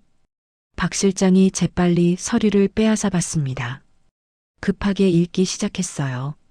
한 줄, 두 줄 읽어 내려가면서 얼굴이 창백해졌습니다. 아니, 이게 무슨, 어떻게, 목소리가 떨렸어요. 처음으로 당황하는 모습이었습니다. 그 오만하던 모습은 온데간데 없었어요. 20년 전이요. 제 남편이 이 건물을 매입했습니다. 제가 차분하게 설명했습니다. 떨림은 여전했지만 목소리에 힘이 실렸어요. 제 명의로 등기가 되어 있습니다. 법적으로 완벽한 서류예요. 확인해 보시면 됩니다. 원장이 인터폰을 들었습니다. 버튼을 눌렀어요. 법무팀 김 변호사 좀 올라오라고 해요. 급한 일이에요. 잠시 후 똑똑 노크 소리가 들렸습니다. 문이 열렸어요. 안경을 쓴 중년 남자가 들어왔습니다. 부르셨습니까? 이 서류 좀 봐주세요. 급합니다. 원장이 서류를 건넸어요. 변호사가 받아들었습니다. 자세히 읽기 시작했어요. 표정이 점점 진지해졌습니다. 방 안은 조용했습니다. 아무도 말하지 않았어요. 변호사가 서류를 읽는 소리만 들렸습니다. 종이 넘기는 소리, 숨 쉬는 소리만요. 박 실장은 창문 쪽으로 가 있었어요. 팔짱을 끼고 서 있었습니다.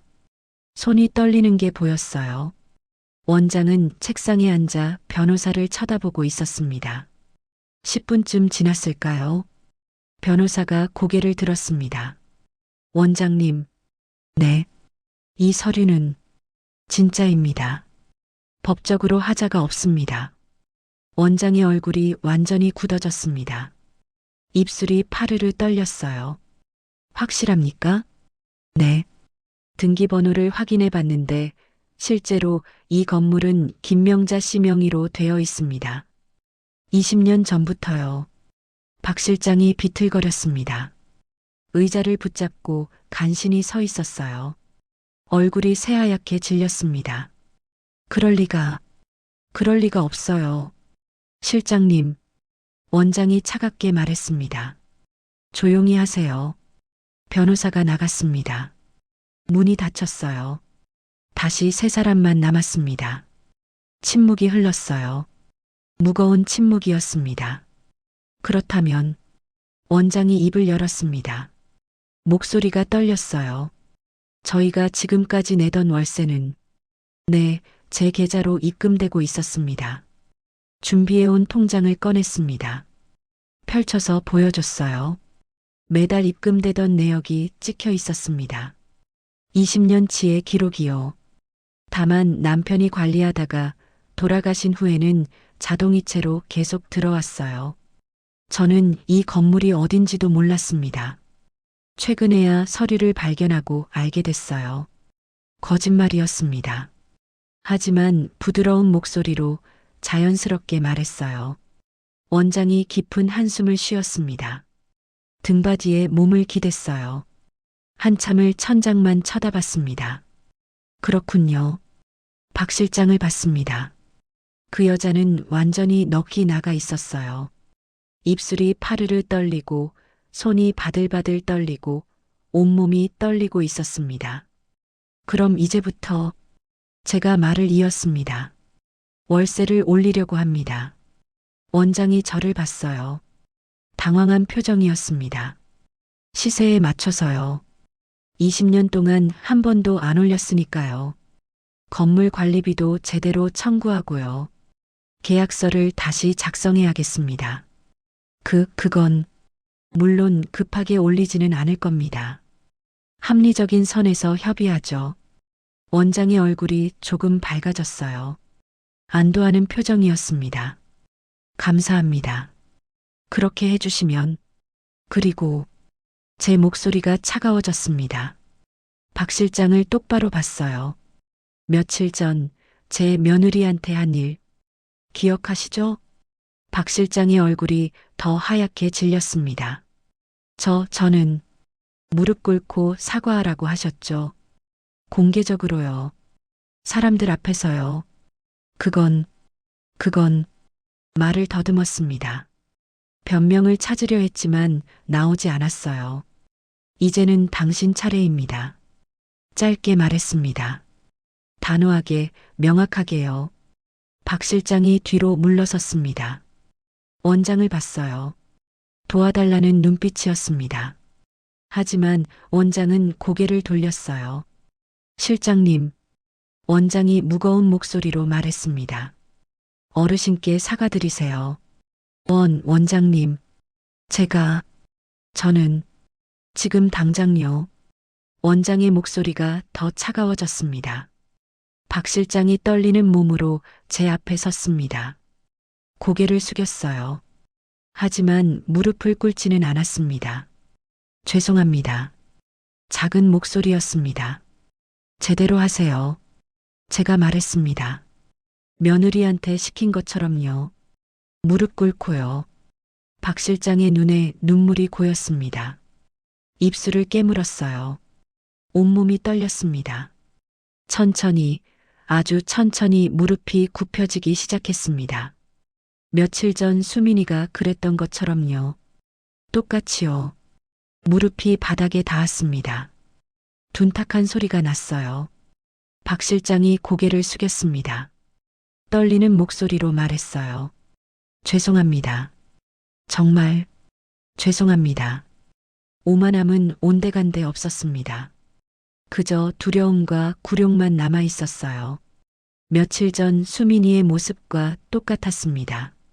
저는 조용히 그 모습을 내려다봤습니다. 복수의 쾌감 같은 건 없었어요. 그저 숙제를 마친 것 같은 안도감만 있었습니다. 이제 알겠습니까? 천천히 물었어요. 돈이나 권력이 사람을 함부로 대할 이유가 되지 않는다는 거요. 직급이나 인맥이 사람의 존엄을 짓밟아도 된다는 이유가 되지 않는다는 거요. 박 실장은 대답하지 못했습니다. 그저 바닥을 보며 떨고 있을 뿐이었어요. 눈물이 바닥에 떨어졌습니다. 하나, 둘, 똑똑 소리를 내며요. 원장이 일어섰습니다. 깊은 한숨을 쉬었어요. 건물주님, 정중하게 불렀습니다. 아까와는 완전히 다른 태도였어요. 정말 죄송합니다. 제가 직원 관리를 제대로 못했습니다. 이런 일이 일어나도록 방치한 건 제 책임입니다. 원장님, 제가 말했습니다. 제 며느리 이수민 간호사 있죠? 네, 알고 있습니다. 좋은 간호사예요. 성실하고 실력도 좋고 환자들을 잘 돌봐요. 제대로 대우해 주세요. 네, 물론입니다. 당연히 그렇게 하겠습니다. 원장이 고개를 숙였습니다. 그리고 실장님은 제가 박 실장을 내려다봤습니다. 계속 여기서 일하기는 어려울 것 같네요. 어떻게 생각하세요, 원장님? 원장이 난처한 표정을 지었어요. 하지만 대답은 정해져 있었습니다. 조치하겠습니다. 짧은 대답이었습니다. 박 실장의 운명이 그 한마디에 결정됐어요. 박 실장이 고개를 들었습니다. 눈물 범벅이 된 얼굴이었어요. 뭔가 말하려 했지만 입만 벙긋거릴 뿐이었습니다. 저는 천천히 일어났습니다. 가방을 들었어요. 서류를 챙겼습니다. 계약서는 다음 주에 다시 논의하죠. 변호사와 함께 오겠습니다. 네, 알겠습니다. 원장이 문까지 배웅했습니다. 공손하게, 정중하게요. 다시 한번 사과드립니다. 그리고 협조해 주셔서 감사합니다. 네. 짧게 대답하고 방을 나섰습니다. 복도를 걸었어요. 엘리베이터를 탔습니다. 문이 닫히는 순간 다리에 힘이 풀렸습니다. 벽에 기댔어요. 온몸이 떨렸습니다. 이제야 긴장이 풀리는 것 같았어요. 후, 깊은 한숨이 나왔습니다. 해냈어요. 정말로 해낸 거예요. 엘리베이터가 1층에 도착했습니다. 문이 열렸어요. 로비로 나왔습니다. 사람들이 여전히 오가고 있었어요. 그중 한 사람이 보였습니다. 수민이었어요. 간호사복을 입고 환자를 안내하고 있었습니다. 저를 보지 못했어요. 일에 집중하고 있었죠. 며느리의 모습을 잠시 바라봤습니다. 며칠 전과는 다른 모습이었어요. 당당했어요. 환자에게 웃으며 설명하고 있었습니다. 이제 괜찮을 거야, 수민아. 마음속으로 말했습니다. 이제는 아무도 며느리를 함부로 대하지 못할 거예요. 병원 밖으로 나왔습니다. 햇빛이 눈부셨어요. 하늘은 여전히 맑았습니다. 하지만 아까와는 다른 느낌이었어요. 더 밝고 더 따뜻하게 느껴졌습니다. 버스 정류장으로 걸어가면서 생각했어요. 가슴속에 뭔가 따뜻한 게 있었습니다. 해냈다는 것이요. 수민이를 지켰다는 것이요. 옳은 일을 했다는 것이요. 여보, 고마워요. 하늘을 보며 작게 중얼거렸습니다. 남편이 어딘가에서 미소 짓고 있을 것 같았어요. 잘했소. 내가 믿었소. 하고 말하는 것 같았습니다. 버스에 올라타 자리에 앉았습니다. 창밖을 봤어요. 병원 건물이 점점 멀어졌습니다. 제 건물이요. 이제는 당당히 그렇게 말할 수 있는 건물이요. 집으로 가는 길이 평소보다 짧게 느껴졌어요. 마음이 가벼워서 그런 것 같았습니다. 일주일이 지났습니다. 그 일주일 동안 많은 일들이 있었어요. 병원에서 여러 번 연락이 왔습니다. 계약서 관련해서, 건물 관리 관련해서요. 변호사를 선임했어요. 남편의 옛 친구분이 소개해 주신 분이었죠. 목요일 오후였어요. 병원에서 전화가 왔습니다. 원장이었어요. 건물주님, 말씀드릴 게 있습니다. 네, 말씀하세요. 박 실장을 해고했습니다. 오늘부로 퇴사 처리했습니다.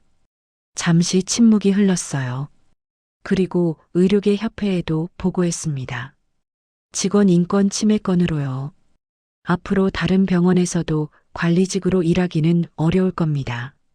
알겠습니다. 다시 한번 사과드립니다. 이런 일이 다시는 없도록 하겠습니다. 전화를 끊었습니다. 복수의 기쁨 같은 건 없었어요. 그저 숙제를 마친 것 같은 안도감만 있었습니다. 금요일 저녁이었어요.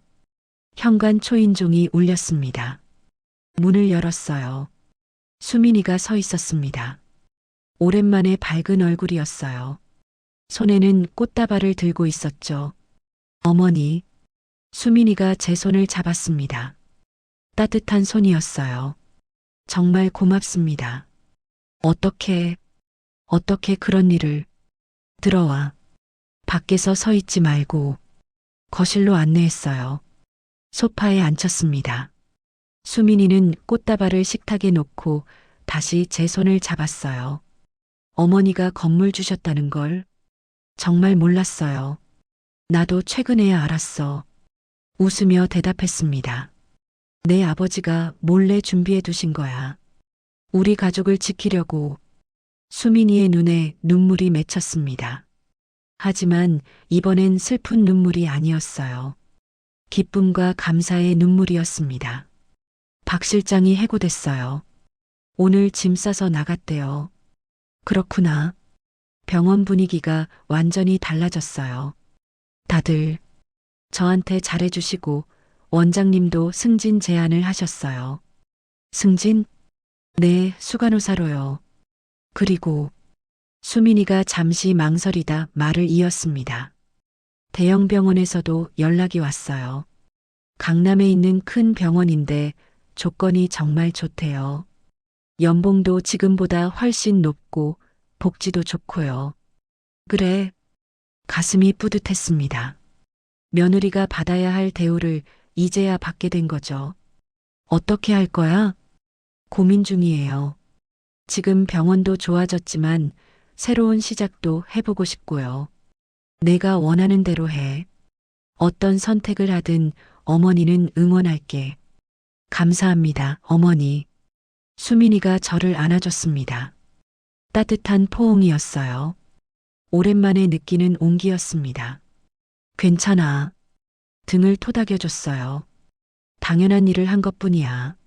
넌 그럴 자격이 있는 사람이니까. 한참을 그렇게 안고 있었습니다.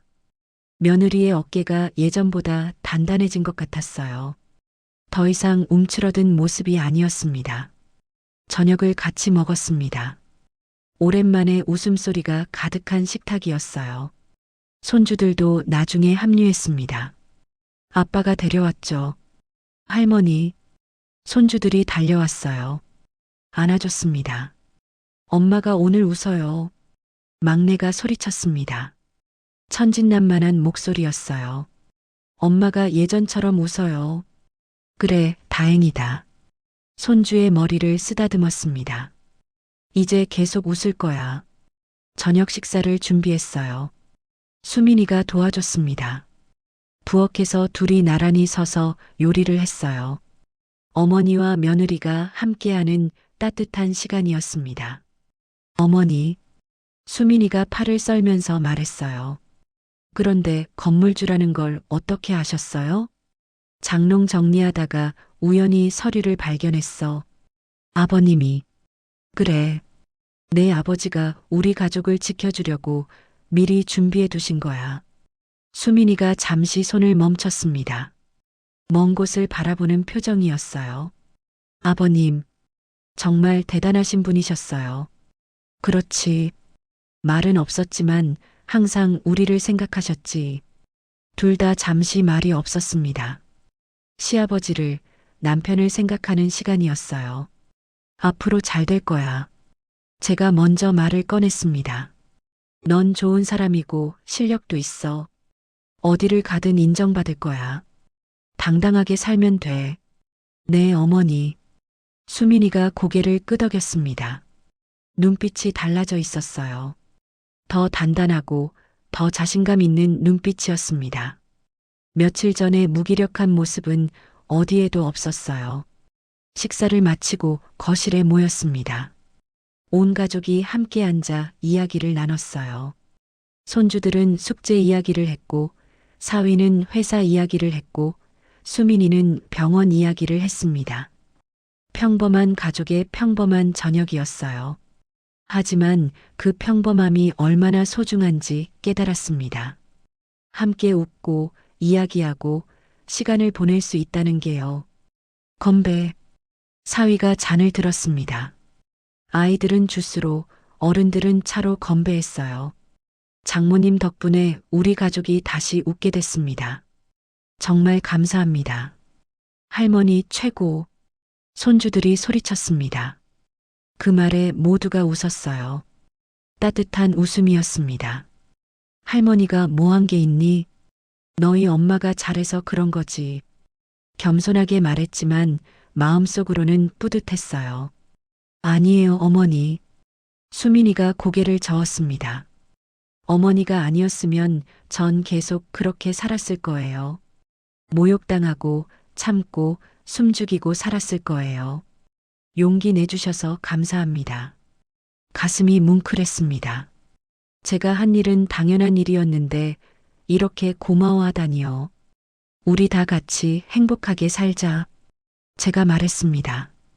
그게 제일 중요한 거야.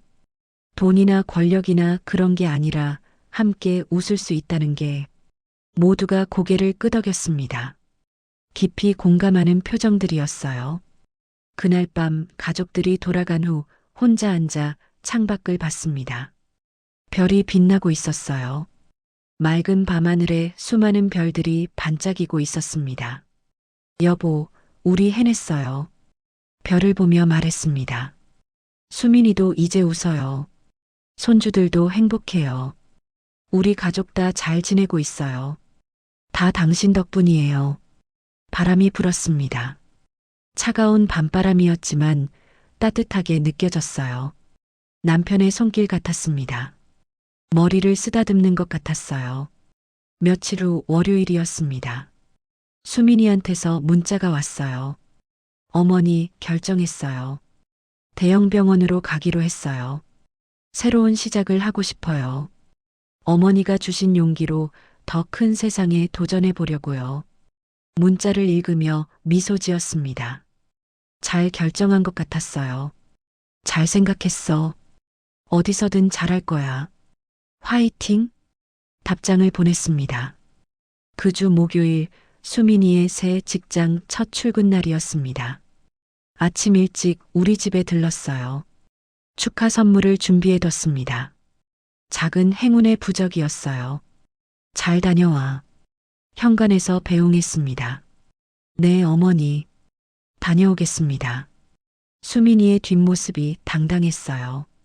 어깨를 펴고 고개를 들고 힘차게 걸어가는 모습이었습니다. 더 이상 고개 숙인 모습이 아니었어요. 오후에 수민이한테서 사진이 왔습니다. 새 병원 명찰을 단 모습이었어요. 환하게 웃고 있었습니다. 어머니, 첫날 너무 좋아요. 다들 친절하고 대우도 좋고 시설도 훌륭해요. 정말 고맙습니다. 어머니 덕분에 새로운 인생을 살게 됐어요. 문자를 읽으며 눈물이 났습니다. 기쁜 눈물이었어요. 며느리가 행복해하는 모습을 보니 가슴이 벅찼습니다. 저녁에 온 가족이 모였습니다. 수민이의 첫 출근을 축하하는 자리였어요. 손주들이 케이크를 준비했습니다. 직접 만든 케이크였어요. 엄마 축하해요. 초를 켰습니다. 노래를 불렀어요. 수민이가 촛불을 껐습니다. 모두가 박수를 쳤어요. 우리 엄마 최고. 할머니도 최고. 손주들의 목소리가 집안을 가득 채웠습니다. 웃음소리가 행복이 넘쳐났어요. 밤에 잠들기 전 남편 사진을 봤습니다. 액자 속에서 남편이 미소 짓고 있었어요. 언제나처럼요. 여보, 다 잘 됐어요. 우리 가족 다 행복해요. 사진을 쓰다듬었습니다. 당신이 남겨준 선물 덕분이에요. 정말 고마워요. 사랑해요, 여보. 눈을 감았습니다. 마음이 편안했어요. 오랜만에 푹 잘 수 있을 것 같았습니다. 정의가 이긴 것 같았어요. 옳은 일을 한 것 같았습니다. 그게 무엇보다 기뻤어요. 돈이나 권력 때문이 아니라 사람을 지켰다는 게요. 존엄을 지켰다는 게요. 한 달이 지났습니다. 수민이는 새 직장에 완전히 적응했어요. 매일 밝은 얼굴로 출근했고, 저녁에는 집에서 가족과 시간을 보냈습니다. 야근도 거의 없었어요. 손주들도 엄마가 행복해하니까 더 밝아졌습니다. 수요일 오후였어요. 날씨가 좋았습니다. 오랜만에 동네 경로당에 나왔어요. 친구들을 만나고 싶었거든요. 경로당 문을 열고 들어갔습니다. 익숙한 얼굴들이 보였어요. 명자야, 오랜만이네. 친구들이 반갑게 맞아줬습니다. 손을 흔들며 인사했어요. 응, 좀 바빴어. 자리에 앉았습니다. 따뜻한 보리차를 한 잔 받아 마셨어요. 그나저나 얼굴이 되게 좋아 보이네. 무슨 좋은 일 있어? 순자 언니가 물었습니다. 제일 친한 친구였어요. 응, 좋은 일 있었어. 미소를 지었습니다. 뭔데? 얘기 좀 해봐. 그냥 가족 일이야. 자세한 이야기는 하지 않았어요. 우리 가족만의 일이니까요. 하지만 마음속으로는 뿌듯했습니다. 명자야, 너 정말 달라 보여. 영희 언니가 말했어요. 뭔가 당당해진 것 같아. 눈빛도 다르고. 그래, 제가 달라졌을까요? 거울을 볼 때마다 생각했어요. 겉모습은 똑같은데 뭔가 변한 것 같기도 하고요. 응, 확실히 달라. 자신감이 생긴 것 같아. 나이 들어서 뭔 자신감이야. 웃으며 손사래를 쳤습니다. 아니야, 진짜 달라 보여. 좋은 쪽으로. 친구들과 도란도란 이야기를 나눴습니다. 동네 소식, 자식들 이야기, 건강 이야기요. 평범한 오후였어요. 하지만 그 평범함이 좋았습니다. 나 먼저 갈게.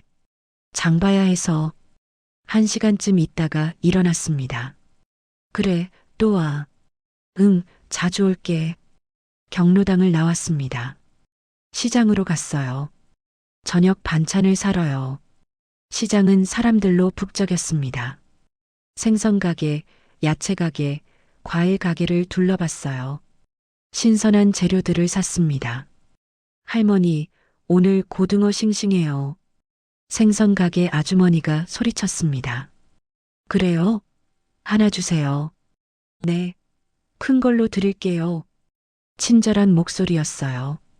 예전에도 이렇게 친절했나요? 아니면 제가 변해서 다르게 느껴지는 걸까요? 장을 마치고 집으로 돌아오는 길이었어요. 수민이가 일했던 병원 앞을 지나갔습니다.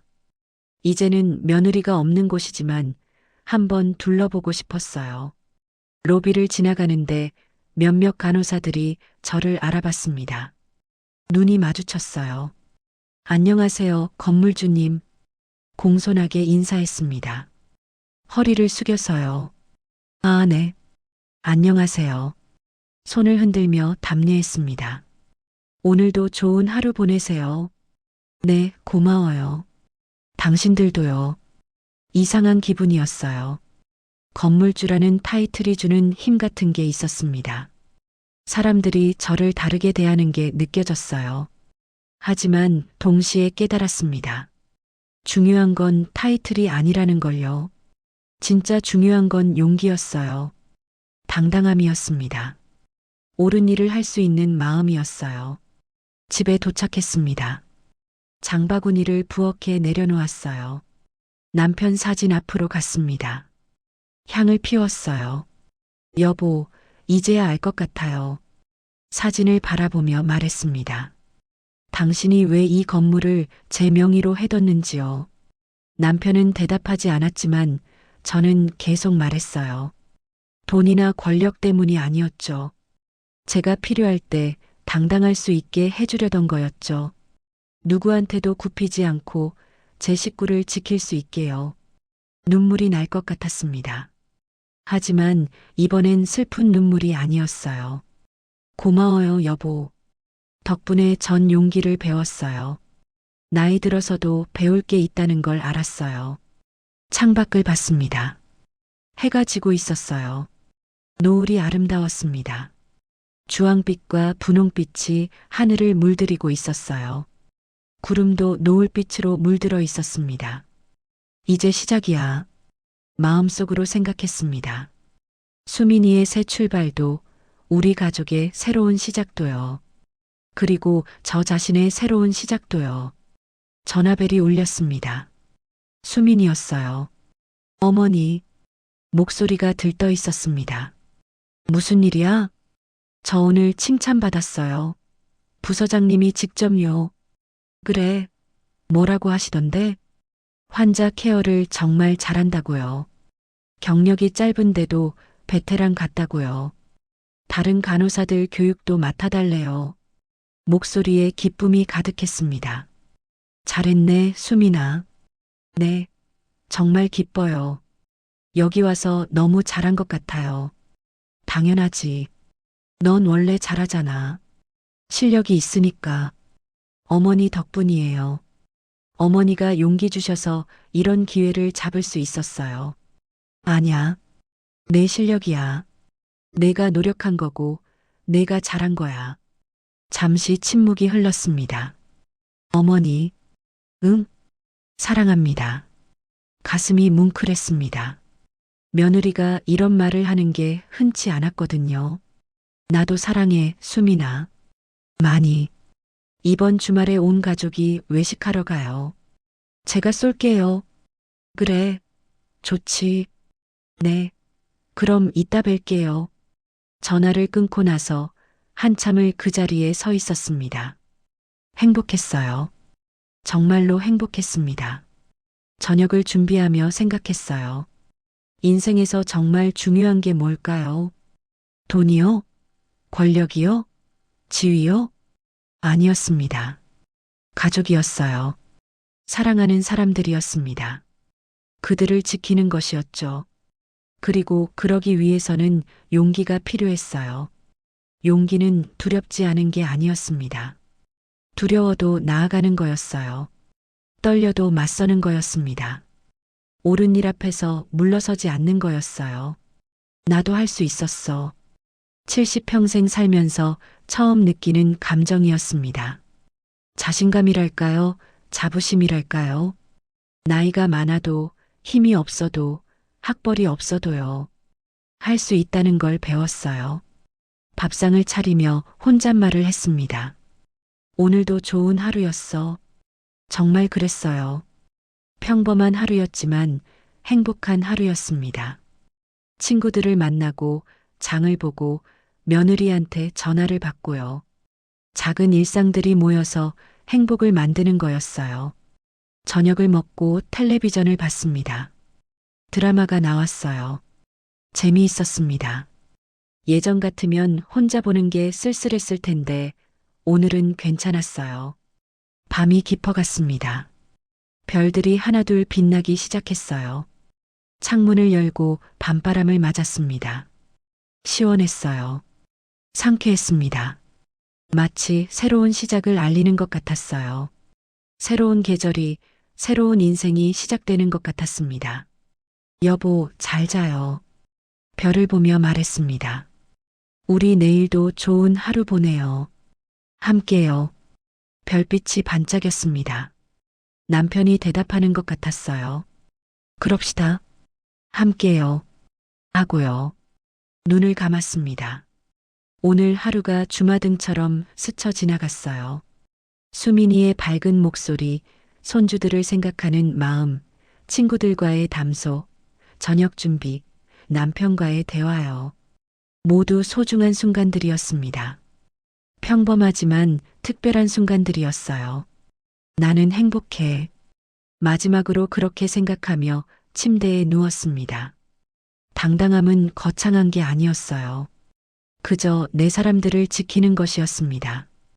옳은 일 앞에서 용기 내는 것이었어요. 나이나 돈이나 권력에 굴하지 않는 것이었습니다. 그게 전부였어요. 그리고 그걸로 충분했습니다. 평범한 할머니의 평범한 하루요. 하지만 그 안에 담긴 용기와 사랑은 누구보다 특별했어요. 70년을 살아온 인생의 지혜였고, 가족을 향한 깊은 사랑이었으며, 정의를 향한 흔들리지 않는 의지였습니다. 창밖에서 바람이 불었어요. 커튼이 살랑거렸습니다. 남편의 숨결 같았어요. 잘했소, 여보. 정말 잘했소. 하고 속삭이는 것 같았습니다. 미소를 지으며 눈을 감았습니다. 편안한 잠이 찾아왔어요. 오랜만에 악몽 없는 평화로운 잠이었습니다. 내일도 좋은 하루가 될 거예요. 그리고 모레도, 그 다음 날도요. 당당하게, 용기 있게, 사랑으로 가득한 날들이 이어질 거예요. 그게 제 새로운 삶이었습니다. 70에 시작한 새로운 인생이었어요. 여러분, 오늘 이야기는 여기까지입니다. 70평생을 평범하게 살아온 한 할머니의 이야기였어요. 반찬을 싸고 손주를 돌보고 그렇게 조용히 살던 분이었죠. 하지만 가족이 모욕당하는 걸 보고는 용기를 냈습니다. 나이도 권력도 학벌도 없었지만요. 그저 옳은 일을 하고 싶었던 거예요. 때로는 우리 모두에게 이런 순간이 찾아옵니다. 부당함 앞에서, 불의 앞에서 선택해야 하는 순간이요. 참고 넘어갈 것인가 아니면 용기를 낼 것인가. 오늘 이야기의 할머니는 용기를 선택했습니다. 그리고 그 용기가 가족을 지켰고 정의를 실현했고 새로운 시작을 만들었어요. 당당함은 거창한 게 아닙니다. 나이가 많아도 힘이 없어도 옳은 일 앞에서 물러서지 않는 것. 그게 진짜 용기예요. 여러분은 어떠셨나요? 이 이야기가 마음에 와닿으셨나요? 좋아요 버튼으로 할머니께 응원을 보내주세요. 구독 버튼을 눌러주시면 더 많은 감동적인 이야기로 찾아뵙겠습니다. 그리고 댓글로 여러분의 생각을 들려주세요. 당신이라면 어떻게 하셨을까요? 용기를 낸 경험이 있으신가요? 여러분의 이야기가 궁금합니다. 사연 이야기 채널은 우리 이웃들의 진솔한 이야기를 전합니다. 때로는 슬프고, 때로는 기쁘고, 때로는 용기를 주는 이야기들이요. 다음 이야기에서 또 만나요. 여러분 모두 행복한 하루 보내세요. 감사합니다.